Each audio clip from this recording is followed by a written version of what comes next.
आज मैं आपको एक ऐसी घटना के बारे में बताना चाहता हूँ जिसने मुझे और मेरी ज़िंदगी को पूरी तरह से बदल कर रख दिया। मुझे सोचने के लिए मजबूर कर दिया कि क्या उस रात मैंने जो देखा था वो सच था या सिर्फ मेरा वहम। सुनने या पढ़ने वाले भले ही इसे एक मनगढ़ंत कहानी मान लें, लेकिन वो कहते हैं ना, जिस पर बीतती है वही उस दर्द को समझ सकता है। ऐसी कुछ मुझ पर भी बीती जिसे मैं आज तक भूल नहीं पाया हूँ। बात आज से लगभग 3 साल पहले की है, जब मैं अपने करीबी दोस्त की शादी में शामिल होने उसके गांव गया था। हम दोनों दिल्ली की एक कंपनी में साथ में काम किया करते थे, लेकिन उसका परिवार राजस्थान के एक छोटे से गांव से संबंध रखता था। उसके विवाह से जुड़े सभी आयोजन उसके गांव में ही होने वाले थे, इसलिए उसकी शादी से 3 दिन पहले ही मैं वहां जाने के लिए निकल पड़ा।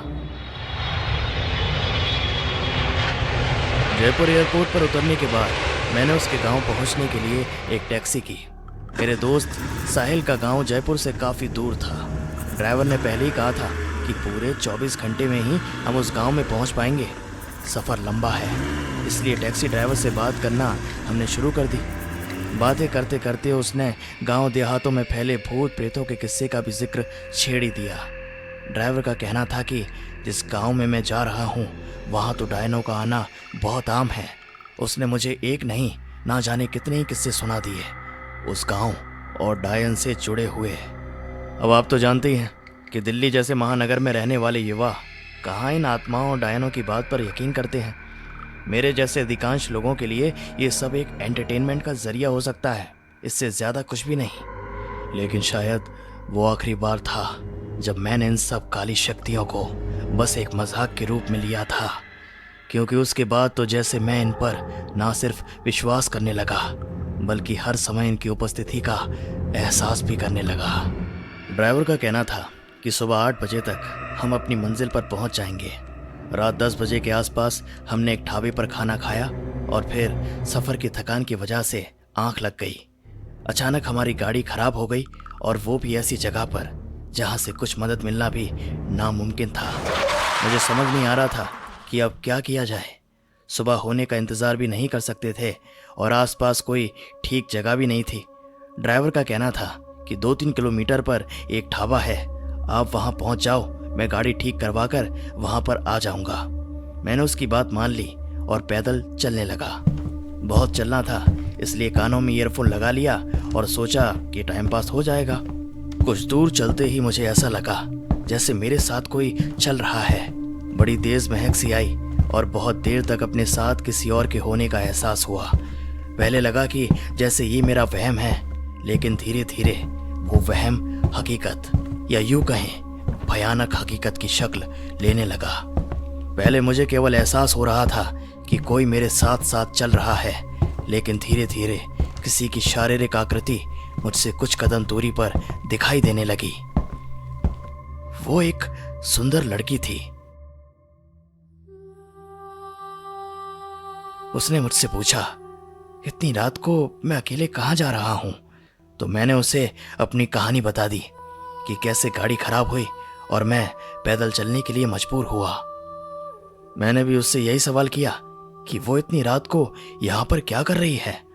उसने मुझसे बोला कि वो अक्सर इस रास्ते पर आती जाती है। इससे पहले मैं उससे कुछ और पूछता, उसने मुझसे बोला कि आपके दोस्त की शादी तो कल है ना, आप कैसे पहुंच पाओगे?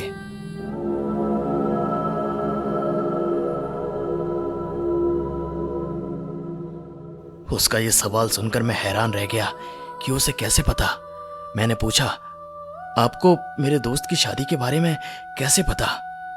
तो उसने मुझे बताया कि ऐसे ही। मैं चुप हो गया। उसने अपना नाम कविता बताया था। फिर वो कोई अजीब सा गाना गुनगुनाने लगी और मैं चुपचाप उसके साथ चलता रहा।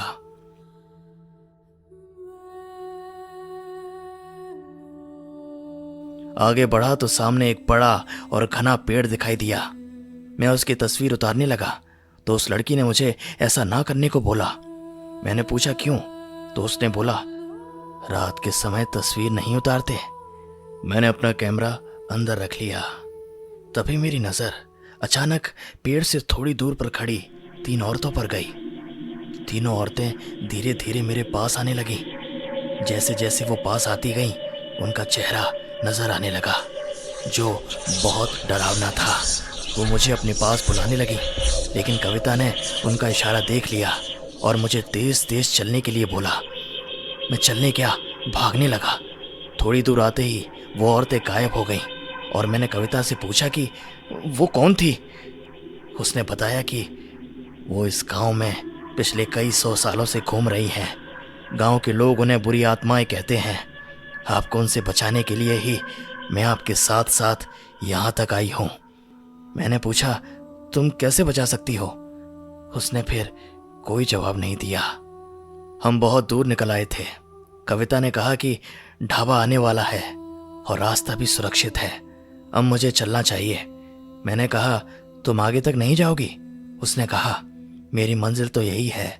जाते जाते उसने मुझे बस एक बात बोली कि हर आत्मा बुरी नहीं होती साहब। उसकी बात का मतलब समझते मुझे बिल्कुल देर नहीं लगी और मैं समझ गया कि वो एक भली आत्मा थी जो मुझे बुरी शक्तियों से बचाने के लिए मेरे साथ साथ आई थी। और शायद अगर वो आत्मा उस दिन मेरे साथ ना होती तो शायद आज मैं आपको ये कहानी बता भी नहीं पाता। ऐसे ही और अमेजिंग फैक्ट्स के लिए हमारे चैनल को सब्सक्राइब करें और घंटा बेल भी जरूर दबाएं।